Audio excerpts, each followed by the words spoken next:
Swastiastu. Perkenalkan, nama saya Gede Agus Supraptanegara. Saya merupakan CGP Angkatan 10 Kabupaten Tabanan. Di sini saya akan mewawancarai Bapak Kepala Sekolah, yaitu tepatnya di SD Negeri 4 Angsri, di mana dalam kesempatan ini saya akan mewawancarai mengenai pemilihan daripada nilai pengambilan keputusan terhadap nilai-nilai kebijakan yang ada di SD Negeri 4 Angsri. Adapun nama beliau adalah Bapak Wayan Mulyarto SPD. Baik, sekarang saya akan melakukan wawancara langsung bersama beliau. Baik, selamat pagi Bapak. Selamat pagi. Om Swastiastu. Om Swastiastu. Baik Bapak, pada kesempatan ini saya ingin mewawancarai Bapak mengenai kasus-kasus yang nantinya yang pernah Bapak alami selama Bapak menjabat di sekolah ini, di mana dalam hal ini mungkin saya akan memberikan beberapa pertanyaan ya mengikut dalam situasi dari pengambilan keputusan Bapak selama ini. Baik, kita bisa mulai Bapak? Siap, bisa mulai. Nah baik, untuk pertanyaan pertama, selama Bapak menjadi kepala sekolah, mungkin baik di tempat ini maupun di tempat lain sebelumnya, bagaimana cara Bapak untuk mengidentifikasi kasus-kasus yang merupakan dilema etika maupun kasus bujukan moral seperti itu? Ya, baik. Terima kasih atas pertanyaannya. Saya kira memang kasus itu kadang-kadang sama-sama mengandung unsur kebaikan. Nah, sekarang kita sebagai kepala sekolah tidak mungkin nanti keduanya itu harus kita putuskan salah satunya. Pasti itu kita ambil satu saja. Jika kita sikapi kasus itu merupakan dilema etika, jadi kasusnya itu tidak terlalu berat, ya artinya yang manapun bisa dipilih dan menurut situasi di sekolah kita. Nah, kita mesti memahami situasi guru juga, anak dan sekolah sebagai bahan pertimbangan kita, sehingga menghasilkan satu keputusan tertentu. Nah, itu mungkin dari saya, Pak. Oh.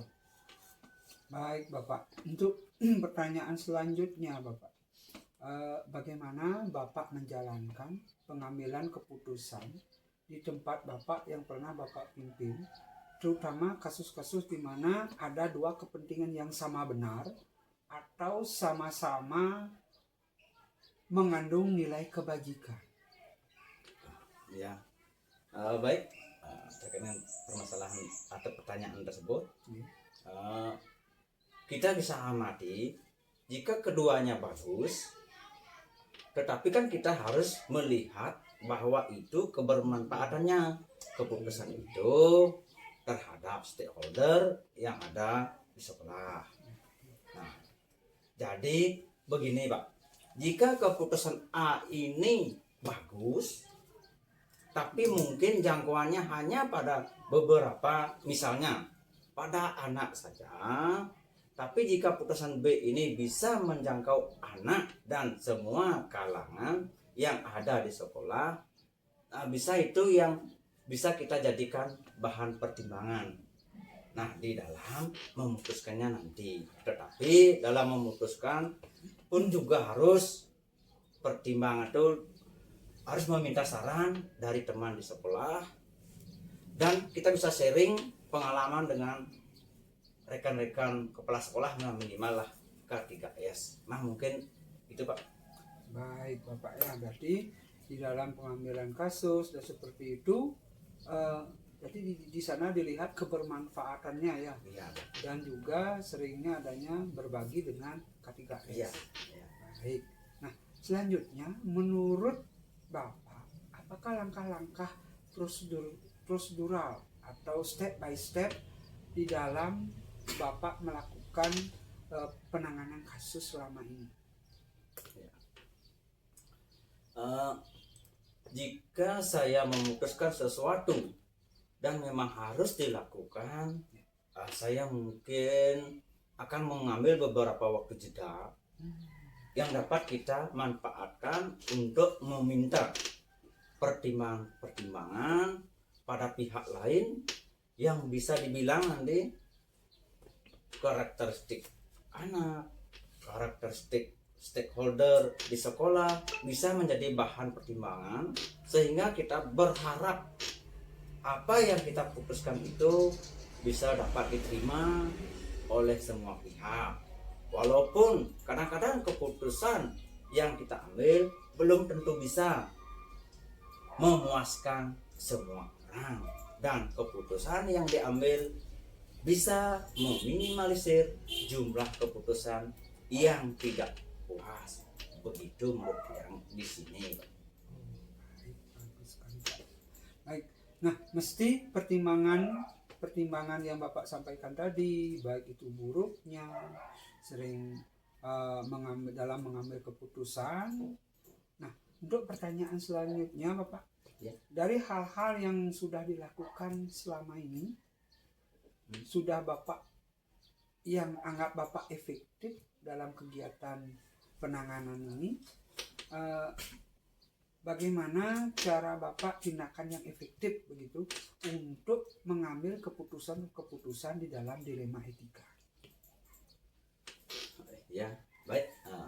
Nah, kalau saya sering mengobrol dengan guru-guru, teman-teman guru, tenaga pendidikan yang ada di SD 4 Angsi ini, sering mengobrol dengan anak-anak juga. Kadang-kadang kan kita sering duduk dengan anak-anak. Betul. Nah, sebetulnya sebagai seorang pemimpin, ya kita tidak hanya mengobrol yang lain saja, melainkan kita bisa menjajaki kemauan, tabiat, sikap. Nah, ini juga dapat sebagai bahan pertimbangan kita selaku kepala sekolah untuk menyikapi setiap permasalahan yang dihadapi setiap siswa dan guru di sekolah saya. Nah, sekarang pertanyaan selanjutnya, Bapak, bagaimana hal-hal apa saja yang selama ini merupakan tantangan dan pengambilan keputusan pada kasus-kasus dilema etika? Tantangan yang dihadapi saya selama ini, apabila, nah ini kan setiap pengambilan keputusan itu kan memang ada pro dan kontra, kan begitu. Nah, apabila ada yang kurang diterima keputusan yang saya ambil, biasanya saya di sini itu meyakinkan, saya ingin meyakinkan orang tersebut yang tidak setuju atau yang tidak pro dengan saya, dengan keputusan saya ambil itu, meyakinkan, kita ajak duduk bareng supaya itu paham dan mengerti apa tujuannya seandainya saya memutuskan seperti ini. Artinya dia itu jadinya mengerti, oh begini arah dari keputusan Bapak kepala sekolahnya, begitu yang biasa saya lakukan. Dalam hal ini Bapak mengajak bagi orang yang memang ada rekan-rekan yang tidak setuju, ya. Iya, Bapak. Nah, pertanyaan selanjutnya, Bapak, apakah Bapak punya jadwal tertentu untuk menangani kasus-kasus ini? Apa langsung Bapak selesaikan kasus-kasus yang berkaitan dengan dilema etika ini dan prosedurnya? Apa Bapak langsung putuskan permasalahannya itu, mencarikan solusi, atau memang ada waktu-waktu tertentu yang nanti Bapak gunakan untuk menangani kasus tersebut? Begini Pak, di sekolah kami di sini di SD Negeri 4 Angsi, selama ini jadwal terus terang aja tidak ada jadwal, Pak. Saya tidak jadwalkan, begitu pula dengan kasus itu tidak terjadwal terjadinya kasus, Pak.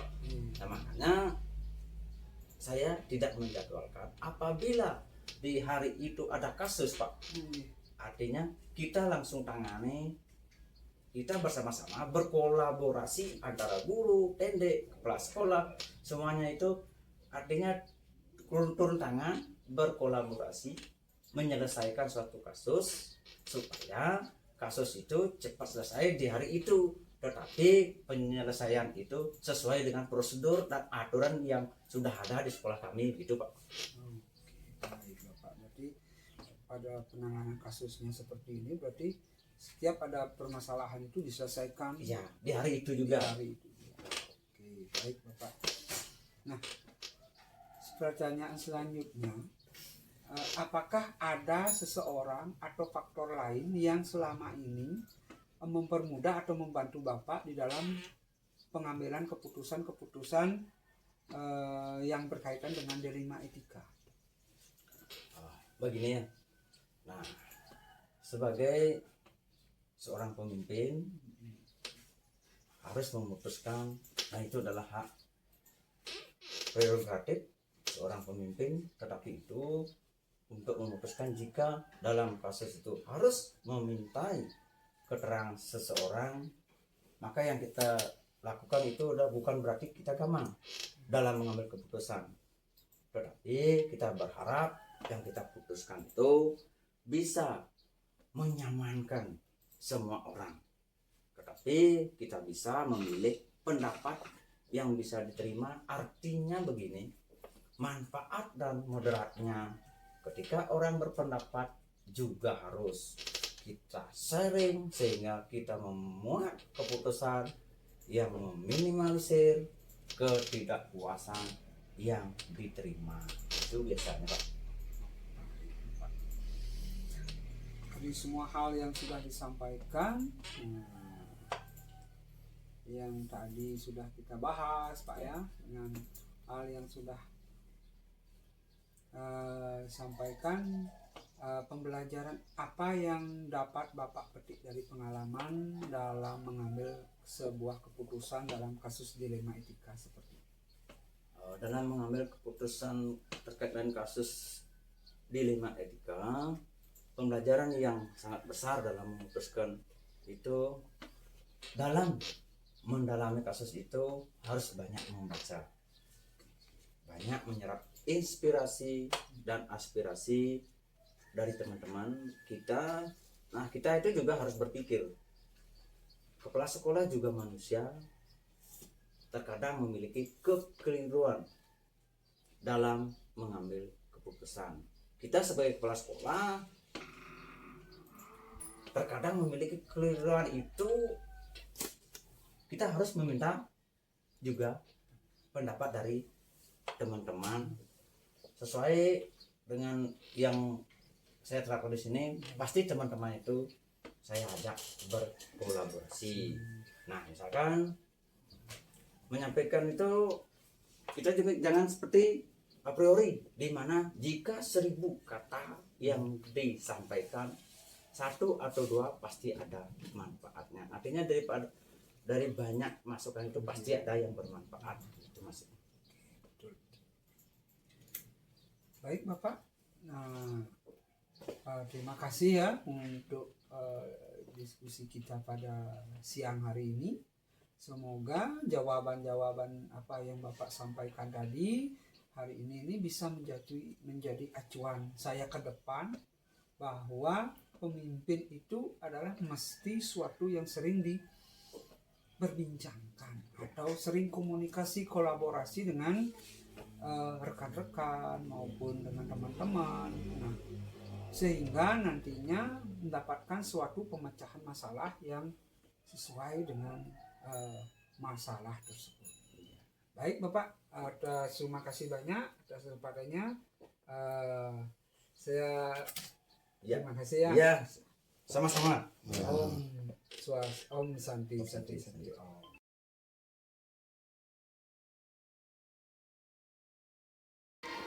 Om Swastiastu. Perkenalkan, nama saya Igede Agus Prapranegara. Saya merupakan CGP Angkatan 10 Kabupaten Tabanan. Saya bersekolah di SD Negeri 1 Bangli, dan pada kesempatan pagi hari ini saya akan mewawancarai Bapak Kepala Sekolah di sekolah saya di SD Negeri 1 Bangli mengenai cara pengambilan keputusan apakah itu termasuk dilema etika maupun rujukan moral. Nah, dengan beliau kepala sekolah saya sendiri adalah Bapak Inyoman Ginawo SPD. Baik, selamat pagi Bapak. Pagi. Om Swastiastu. Om Swastiastu. Baik, bagaimana kabar Bapak hari ini? Sehat. Sehat. Astungkara sehat terus Pak ya. Iya. Baik, saya pertama-tama ucapkan terima kasih ya Bapak sudah meluangkan waktu di kesibukan Bapak untuk melakukan sesi wawancara pada pagi hari ini ya Pak ya. Baik, Bapak, pada kesempatan ini saya melakukan kegiatan wawancara yaitu untuk memenuhi tugas sebagai guru penggerak, yaitu mewawancarai Bapak Kepala Sekolah di mana di dalam pengambilan keputusan tersebut Bapak mungkin dalam hal ini banyak ya saya akan mengajukan pertanyaan-pertanyaan mengenai pengambilan keputusan Bapak dalam menangani kasus-kasus, baik itu kasus rujukan moral maupun dengan kasus dilema etika yang pernah Bapak hadapi. Ya Pak ya? Ya. Baik, apa kita bisa mulai wawancara Pak? Bisa. Baik, nah untuk pertanyaan pertama Bapak, selama Bapak menjadi kepala sekolah atau di tempat lain mungkin pernah menjabat, nah apakah Bapak bagaimana cara Bapak dapat mengidentifikasi kasus-kasus yang merupakan dilema etika maupun rujukan moral? Untuk hal tersebut, untuk menangani kasus dilema etika, yang nantinya kita pertama-tama kita pasti adanya komunikasi antara psikolog ya, sehingga kasus dilema etika itu kita bisa tentukan bagaimana jiwa siswa, sifat siswa, baik diantaranya contohnya misalnya anak-anak terlambat ke sekolah, ada anak-anak yang laki-laki, itu nanti kita bisa kasus itu kita bisa pahami dulu. Oke, baik. Jadi dalam kesempatan ini kita harus memahami dulu Bapak ya dilema apakah ini termasuk dilema etika maupun rujukan moral itu ya sendiri ya. Baik Bapak. Untuk pertanyaan yang kedua saya lanjutkan. Nah, selama ini bagaimana Bapak menjalankan pengambilan keputusan di sekolah Bapak, terutama kasus-kasus di mana kepentingan itu sama-sama. Nah, ini sama-sama untung, sama-sama unggul di kepentingannya, dan kemudian ada nilai-nilai kebijakan itu saling bertentangan seperti itu Bapak. Untuk hal tersebut ya, untuk menilai anak-anak kita ya, Baik. kita di sekolah terutama pasti kita akan mengadakan kolaborasi dulu dengan dewan guru, mengadakan rapat-rapat sesuaikan dengan temuan kasus yang dihadapi di sekolah nantinya. Tetap kita akan berkolaborasi dengan dewan guru. Berarti dalam pengambilan keputusan itu dalam kasus tersebut Bapak selalu menggunakan komunikasi yang dengan staf, dengan guru seperti itu Sehingga mencapai hasil yang maksimal. Baik, saya lanjutkan Bapak dengan pertanyaan yang ketiga. Nah, dalam hal ini, adapun langkah-langkah atau prosedur seperti apa yang bisa Bapak lakukan selama ini untuk menangani kasus-kasus terkait dengan dilema etika itu? Pertama, langkah-langkah yang saya lakukan di sekolah ya, pertama karena mengumpulkan informasi dulu, mencari tahu informasinya bagaimana. Ya.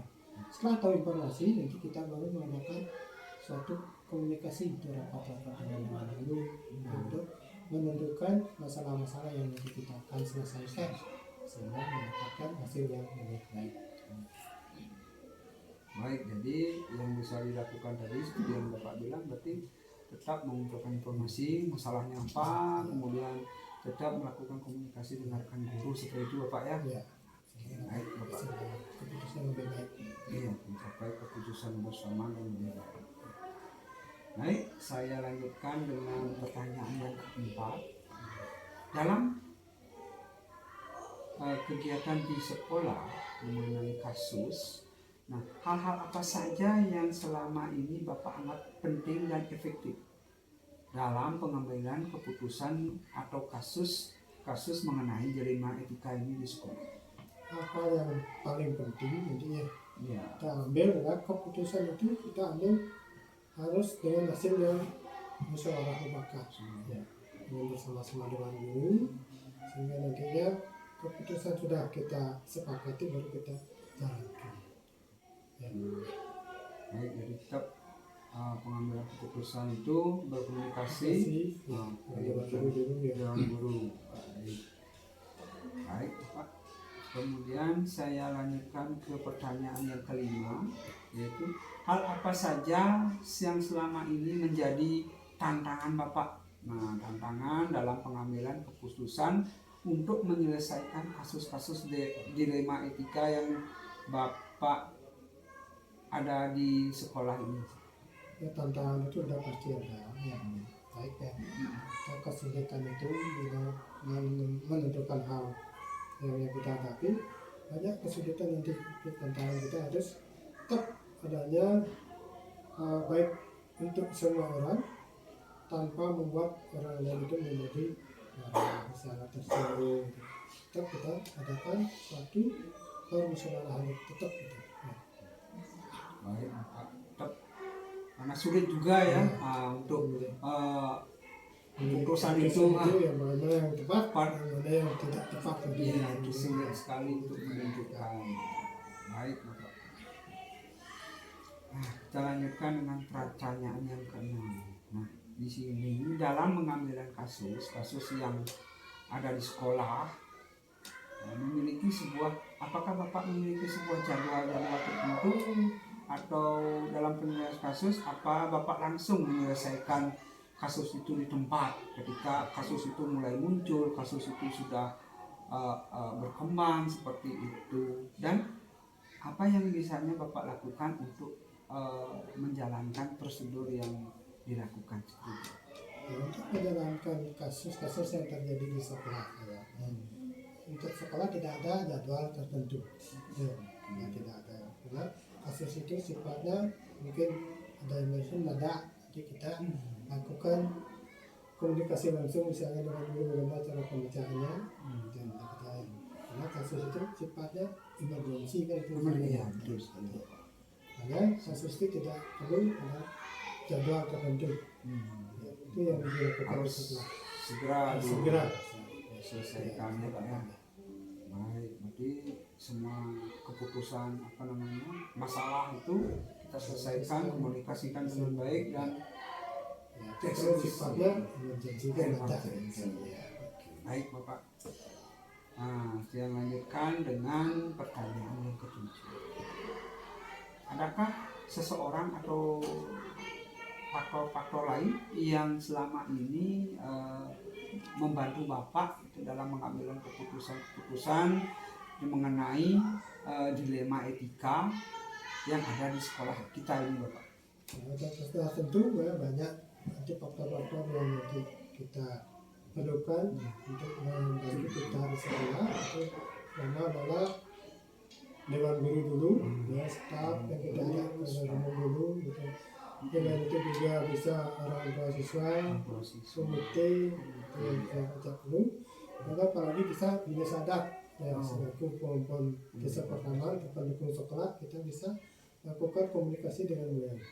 Dan yang lainnya lagi kita bisa juga komunikasi dengan kepala sekolah lain dan ketua KTGS yang ada di kecamatan Batu itu. Oke, baik. Dalam hal ini Bapak banyak sekali ya sudah mencari artinya pendukungan untuk diajak untuk komunikasi itu Bapak ya, menyelesaikan setiap permasalahan. Baik Bapak. Nah, ini untuk pertanyaan terakhir ya Pak ya. Dari semua hal yang sudah disampaikan tadi dalam diskusi wawancara ini, nah pembelajaran apa yang dapat Bapak petik dari kegiatan kita dalam nantinya Bapak mengambil keputusan itu terkait dengan dilema etika di sekolah kita ini Bu? Pembelajaran itu sudah pastinya dari permasalahan yang kita telah hadapi itu pastinya kita akan menemukan jalan yang terbaik untuk sekolah kita contoh yang lebih baik, lebih bagus ya, pada anak didik kita nantinya menjadi anak yang baik. Baik. Baik, Pak. Jadi selama ini yang sudah kita Bapak pelajari itu banyak sekali ya dalam wawancara kita pada pagi hari ini. Baik, nah demikian yang bisa saya sampaikan. Saya ucapkan terima kasih kepada Bapak yang meluangkan waktunya. Nah, ini juga sebagai penentu nanti bagi saya selaku generasi muda untuk selalu tetap belajar untuk menjadi calon-calon pemimpin muda ke depannya supaya bisa nanti dapat mengambilkan keputusan-keputusan yang baik, belajar dari Bapak kepala sekolah, senior-senior untuk lebih baik ke depannya. Mudah-mudahan apa yang Bapak Agus cita-citakan ke depannya bisa diwujudkan sebaik mungkin. Baik, terima kasih Bapak. Demikian, semoga sehat terus Bapak ya. Tetap semangat dan meski mendapatkan waktu yang relatif singkat untuk semoga lebih bisa bermanfaat bagi semua guru dan rekan-rekan di sekolah kita dan sekolah menjadi lebih maju dan lebih baik. Baik, demikian Pak. Om Santi Santi Santi. Om.